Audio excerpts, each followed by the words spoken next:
ازيكم عاملين ايه؟ النهارده جايب لكم شقه في كومباوند من احسن الكومباوندز الموجوده في العاصمه الاداريه، وفي منطقه اللي هي المنطقه الاولى او منطقه الطرح الاول في العاصمه الاداريه، منطقه المستثمرين.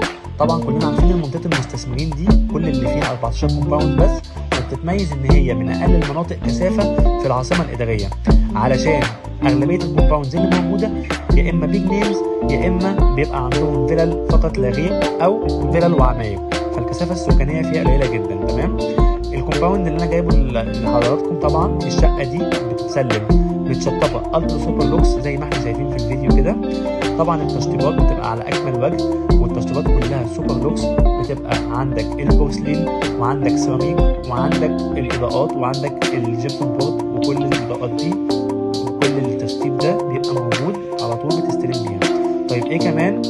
الشقه دي تعتبر او الكومباوند الوحيد اللي يعتبر في العاصمه الاداريه كلها بيسلم من غير نسبه تحميل. بتستلم شقتك بدون نسبه تحميل ومتشطبه الترا سوبر لوكس. طيب بالنسبه لاسعار الكومباوند ده او اسعار الشقه دي عندنا حاجات بتبدا من اول 3 مليون ونص. تمام. والمقدمات من اول 10% واقساط لحد 6 سنين.